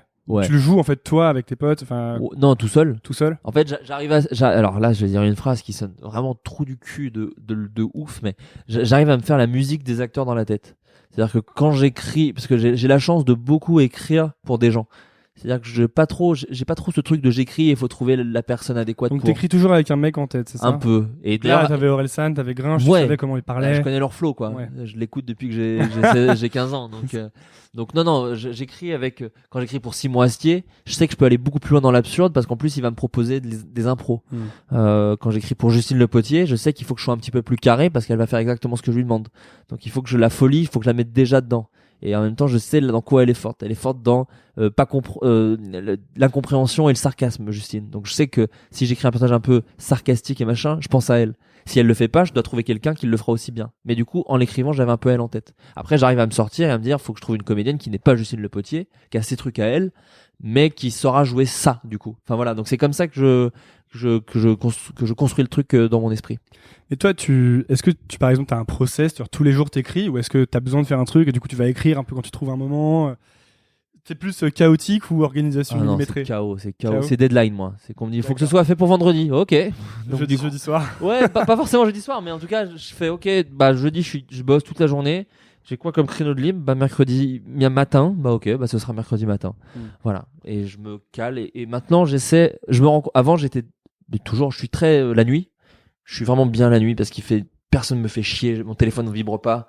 J'ai rien à foutre sur Facebook parce que personne poste, donc j'ai pas trop de je vaque pas à mes occupations. L'actualité est morte la nuit, il se passe rien.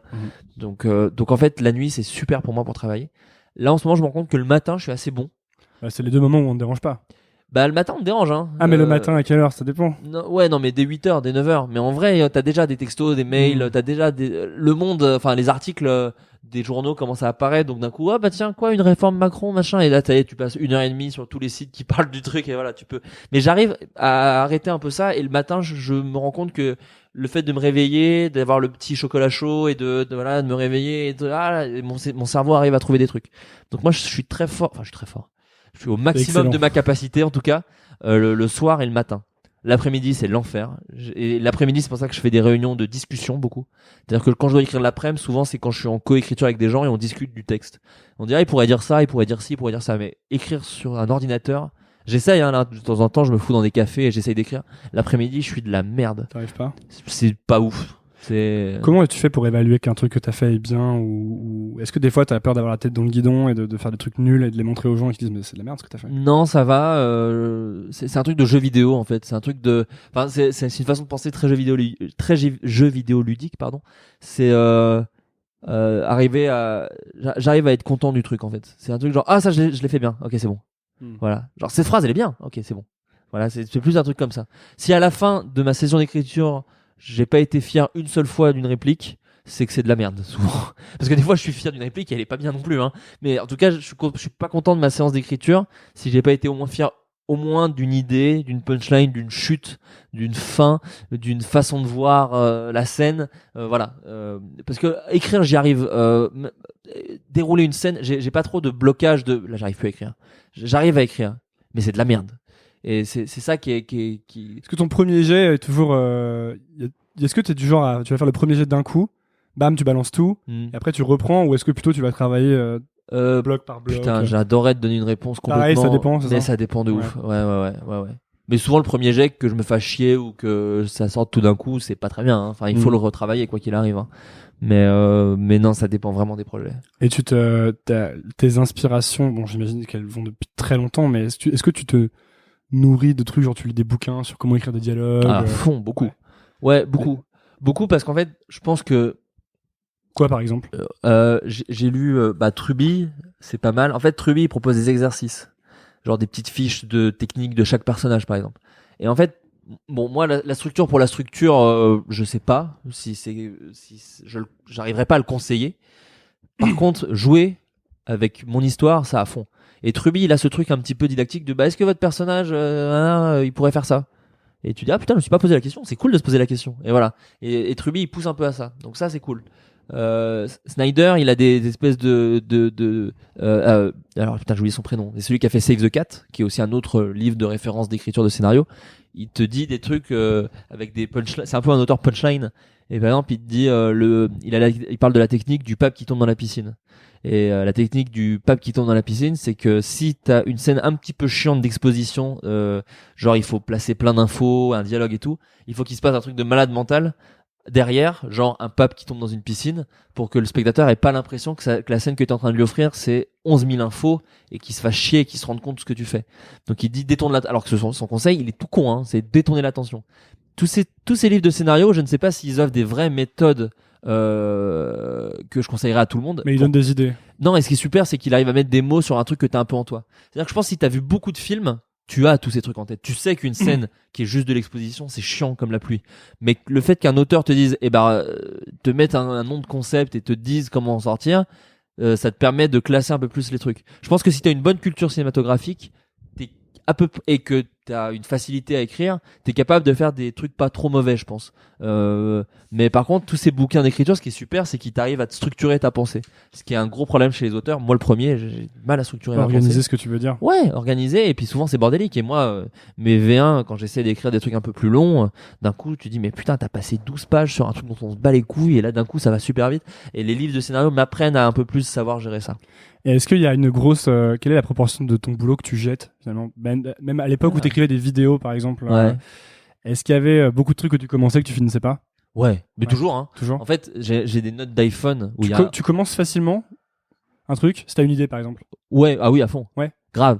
Je pourrais, enfin, si j'avais mon ordi sous la main, j'ai 12 dossiers de projets en cours à plus ou moins avancés, hein. C'est-à-dire qu'il y a des trucs qui sont en finalisation, comme des trucs qui sont même pas, j'en ai même pas parlé à quelconque producteur.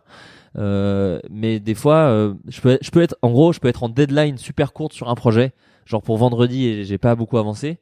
Si j'ai envie d'écrire sur un projet que j'ai dit à personne, donc en fait j'ai aucune urgence dessus, mais que j'ai envie d'écrire dessus, je vais privilégier ce truc-là, en fait. Ça, c'est ma façon de faire. Après, moi, je jette beaucoup, mais j'ai l'impression que j'arrive à récupérer ce que je jette. Flashback Museum, c'est un sketch que je voulais faire il y a 4 ans. Comme si les trucs importants ou bien restaient et que finalement t'allais pas les oublier, c'est ça? Ouais, et puis même des fois un sketch, il peut être pas bien, mais il y avait 2-3 idées pas mal dans ce truc pas bien, ou même des scènes de dialogue. Moi, j'aime bien écrire des scènes parfois. Des fois, j'écris des scènes où je sais pas qui sont les persos, machin, mais j'aime bien l'échange de dialogue et je l'écris et je sais pas où je vais le foutre. Et des fois, ça finit. T'écris par exemple, Antonin demande à Florent. Comment est-ce qu'on écrit une scène? Voilà, non, c'est ça, et je mets le dialogue, et je mets des vannes dans le dialogue, et après tu le joues dans ta tête pendant que je le joue dans ma tête, et je sais pas ce que je vais en foutre, et selon le projet, je regarde mes notes. Moi, c'est le premier truc, hein, quand on me dit, tu te dis, quand je suis lancé en écriture sur un projet, quel que soit le projet, je regarde un truc qui s'appelle Brouillon chez moi, et j'ai plein idées, et en fait, j'ai plein de trucs avec des petits traits, avec plein d'idées de scènes, plein d'idées de dialogue, c'est le bordel, hein. C'est pas du tout rangé, et dedans, je reprends par exemple, l'anecdote qui était un truc qu'un pote à moi m'avait raconté, à savoir il a fait semblant, qu'une pote m'avait raconté, elle avait fait semblant d'être musulmane pour pas faire la bise à un gars qui l'a dégoûté physiquement. Elle m'a raconté ça il y a très longtemps, et je m'étais dit un jour faut le dire, ça c'est trop marrant ce truc là, et c'est tombé sur Flashback Museum, voilà, comme ça aurait pu peut-être tomber sur Bloqué machin, mais mon cerveau s'est dit ça a l'air bien dans ce truc là, donc c'est tombé là-dessus. Voilà, ça se fait un peu au feeling. C'est quoi ta relation au succès, à l'échec de ce que tu fais? Mettons que tu sortes une vidéo, que tu sortes une série, que ce soit hyper bien reçu ou que ce soit mal reçu, comment tu le vis? Est-ce que c'est quelque chose qui t'atteint? Est-ce que c'est quelque chose auquel tu fais très gaffe? Tu vas voir les commentaires, alors ma réponse est un peu homme politique, mais ça m'atteint, mais je fais pas gaffe. C'est-à-dire que je lis tous les commentaires. Et vraiment, si vous laissez un commentaire sur une vidéo YouTube, partez du principe que je le lis, c'est obligatoire. Je lis tout. Parce que j'ai besoin. Je sais pas pourquoi. Plein de gens me disent tu te fais vraiment du mal, et c'est le cas. Et tu passes beaucoup de temps sûrement. Et ouais, ça se fait aux chiottes, hein. Ça se fait, tu vois. On passe beaucoup de temps aux chiottes, hein. Donc beaucoup de temps à s'ennuyer. Tu sais, les gens qui font Facebook, Twitter, ils perdent beaucoup de temps aussi. Ben moi, je fais ça sur des commentaires YouTube ou des commentaires Facebook. Et donc je lis beaucoup et j'essaie de voir la température. Et effectivement, quand ça ne marche pas, ça m'atteint. En revanche, ça me fait pas douter de comment je l'ai fait. Et je me dis, ok, tant pis, ça a pas pris. Bon, ok. Les vues, je m'en fous, ça c'est sûr. Les vues, je m'en bats les couilles. Les vues, c'est pas c'est pas ce que t'as choisi, quoi, comme indicateur. Ouais, je m'en branle. Qu'est-ce qui est plus important pour toi? Les retours. Ouais. Les retours. Alors, en numéro 1, c'est les retours des gens qui me suivent, que ce soit sur Facebook, Twitter, ou qui connaissent mon travail, et où je sens dans le commentaire qu'ils connaissent mon travail.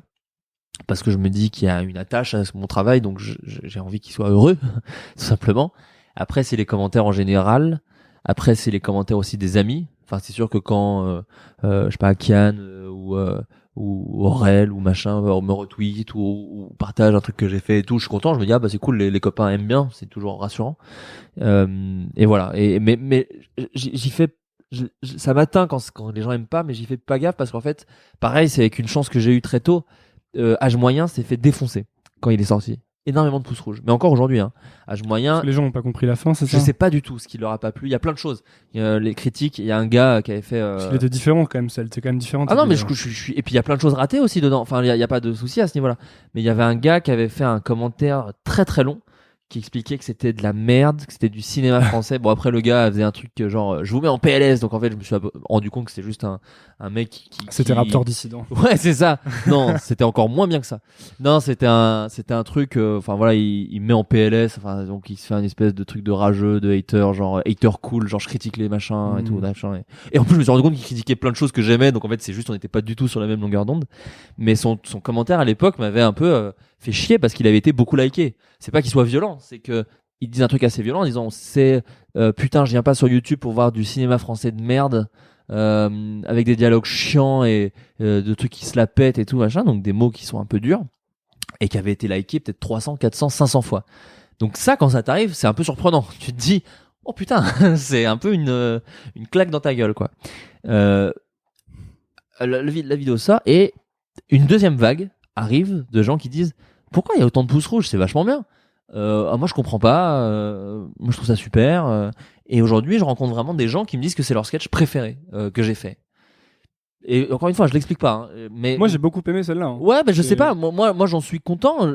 Et je comprends ce qu'on lui critique, le gars qui a dit oui c'est du cinéma français. Putain, il y a mon chat qui bouge plus. Chelsea. Ok, c'est bon, elle est pas décédée. Moment de. Ouais, j'ai eu peur, mais en fait, elle avait un frère qui est mort exactement au même endroit, donc je m'étais dit putain, si elle crève pareil, ce serait un très beau moment de podcast, mais un peu triste. Non, ouais, en gros, oui, moi je l'aime bien ce sketch âge moyen, enfin ce sketch, cette vidéo, mais et elle a été soutenue maintenant, et maintenant plein de gens m'en parlent en bien, donc. Je sais pas, j'ai l'impression que ça bloqué, s'est fait beaucoup défoncer au début. Les gens ont dit que c'était sexiste, les gens ont dit que c'était des tweets en vidéo. En plus, ça passait après bref, donc c'était un peu, ils sont un peu pris, genre, non, c'est pas bref, hein. Voilà. Maintenant, plein de gens m'en parlant bien, me disant putain, c'était super bloqué, c'était drôle. En plus, il y a des épisodes qui sont pas que drôles, c'est attachant comme série. Donc, je sais pas, les gens, c'est tellement gros Internet, j'ai l'impression que de toute façon, tu vas forcément prendre des gens qui adorent et des gens qui détestent. Voilà, je préfère ça que des gens qui s'en foutent, ça c'est sûr. Je préfère avoir des retours et négatifs et positifs qu'avoir pas de retour du tout. Et voilà, donc ça m'atteint, mais j'essaie de pas trop y penser. Et surtout, ça n'influence pas mes choix d'après. C'est pas parce que tout le monde me dit super cette vidéo que je me dis ok, faut que je fasse que des vidéos comme ça c'est super important. Ça vraiment, j'y fais pas attention. Bah t'essaies de faire les trucs que t'aimes, ça, que ce ouais, que Navo en fait, te disait, c'est les trucs que faut faire, les trucs que t'as envie de voir. Ouais, il y a de ça. Et surtout, faut pas théoriser le succès au public. Enfin, j'ai théorisé un peu le succès, encore une fois relatif, parce que tu dis être connu, mais en vrai de vrai, je suis pas non plus Norman ou Natou, tu vois. Moi, mine de rien, je suis aussi un peu à l'abri des balles. C'est que je touche à un public quand même restreint, tu vois, au final. Mais quand je théorise un tout petit peu le succès, le mini succès de ce que je fais, c'est qu'à chaque fois, j'étais sincère. Que ce soit dans l'école du porno, j'avais une vraie sincérité dans les blagues. C'est-à-dire que je voulais vraiment faire un sketch débile sur une école qui instruit la pornographie. Quand j'ai voulu faire le bureau des rêves, j'ai voulu faire un truc sincère sur le deuil et le fait que ça prenne de la place dans l'insomnie, que ça prenne du place dans le cerveau des gens.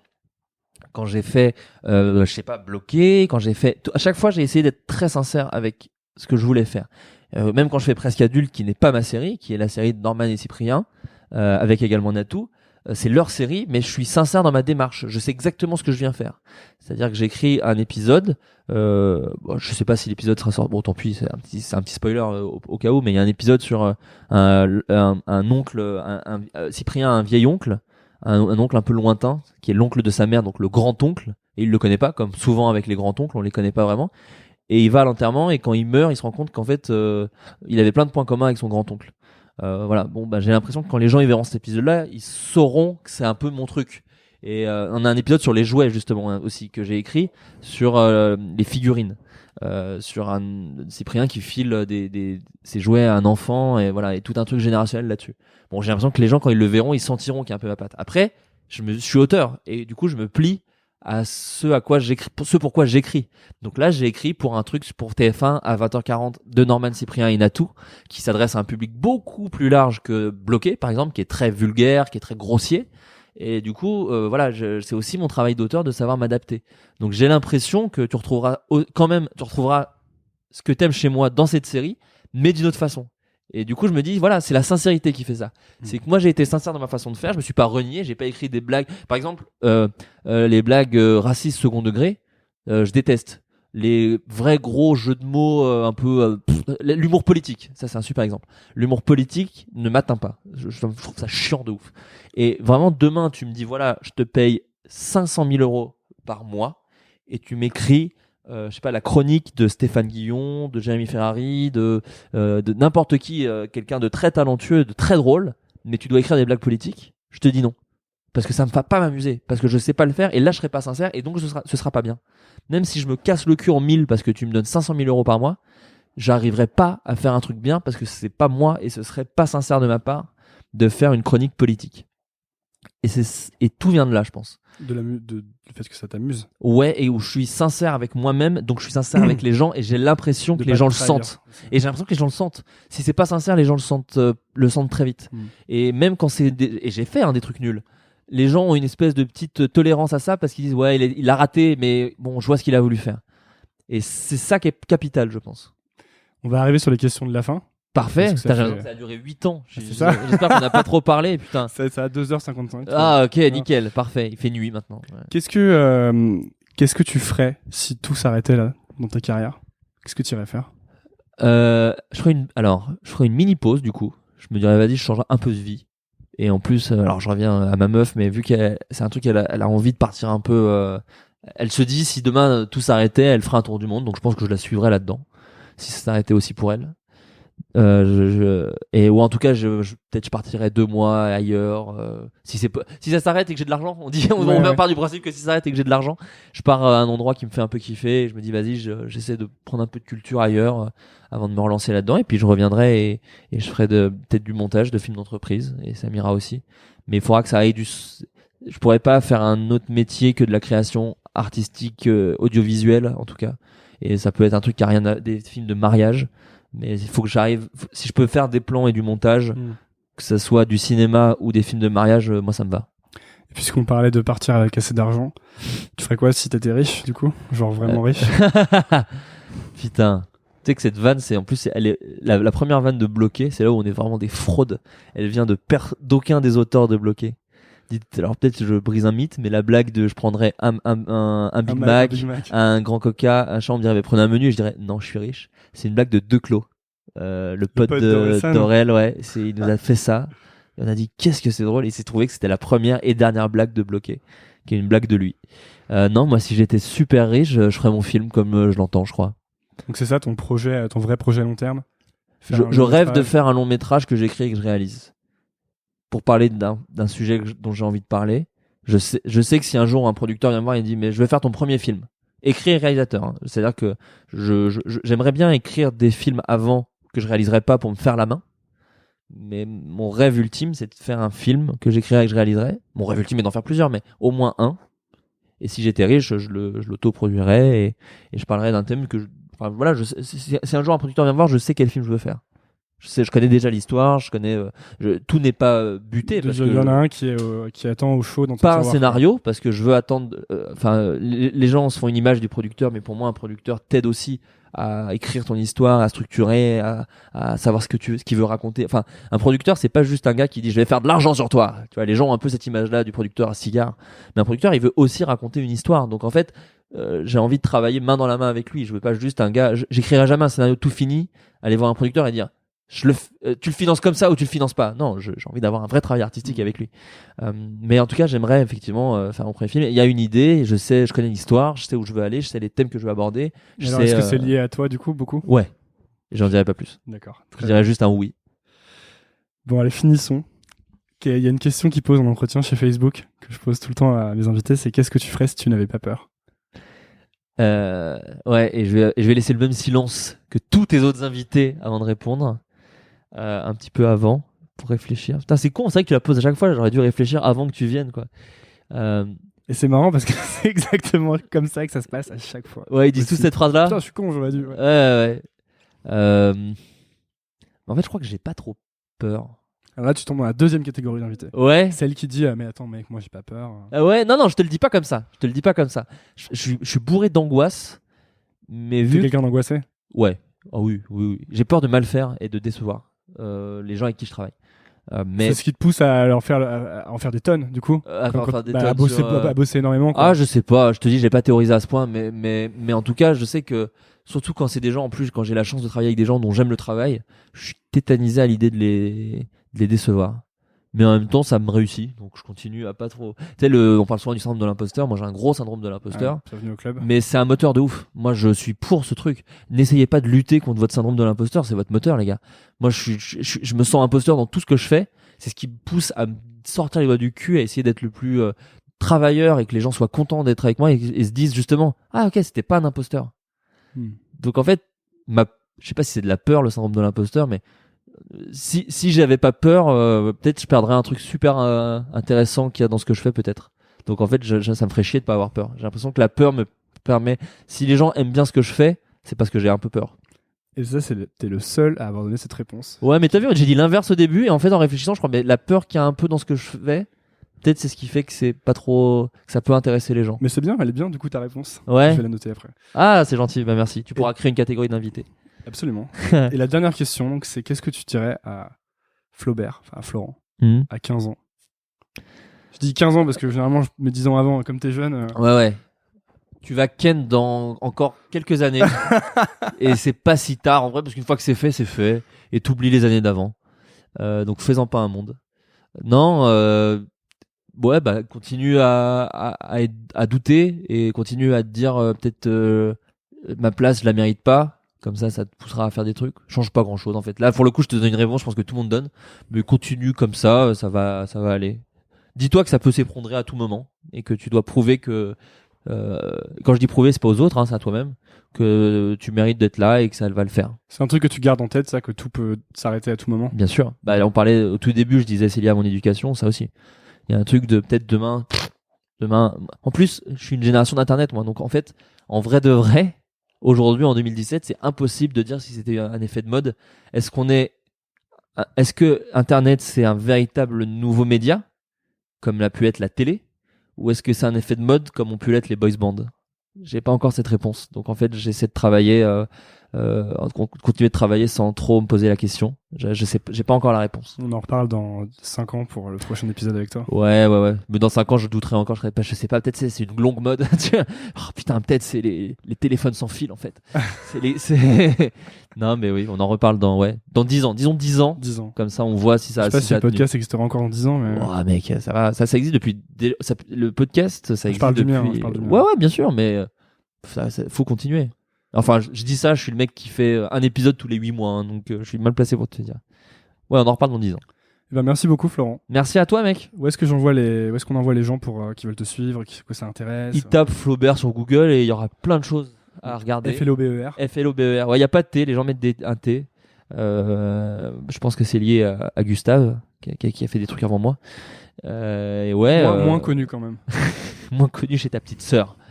Non, Flaubert, il y a du Twitter, du Facebook, il y a du YouTube, autant sur Golden Moustache que sur Studio Bagel, que donc Studio Movie récemment.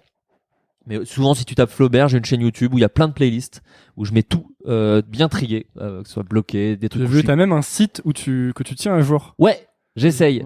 Ouais, parce que moi j'adorais les sites à une époque. C'est un site Tumblr hein, en vrai, mais qui est rangé. C'est-à-dire que si tu veux voir que les trucs que j'écris, tu peux voir que les trucs que j'écris. Auteur, réalisateur, bloqué. Ouais, c'est ça, Floodcast. Et qui suis-je? Qui suis-je que j'ai lu, première chose que j'ai lu. Ouais, bah écoute, c'est un truc, ça pour le coup, ça fait, je crois que même l'âge il est plus à jour, je crois. Non, tu l'as mis à jour parce que l'âge est à jour. Ah ok, super. Tiens, il le met à jour. Ça, ouais, j'essaie de le tenir à peu près à jour. Ouais, donc du coup là-dessus c'est assez bien rangé. C'est chez flaubert.com. Merci beaucoup Flaubert. Merci mec, merci beaucoup. Ciao.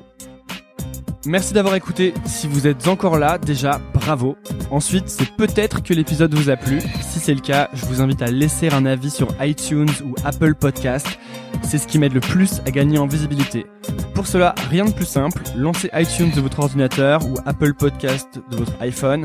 Cherchez Nouvelle École, allez dans la section Notes et Avis et laissez un avis. Vous pouvez choisir le nombre d'étoiles. 5 est de loin mon préféré. Merci de soutenir ce podcast et à lundi pour un nouvel épisode. Salut!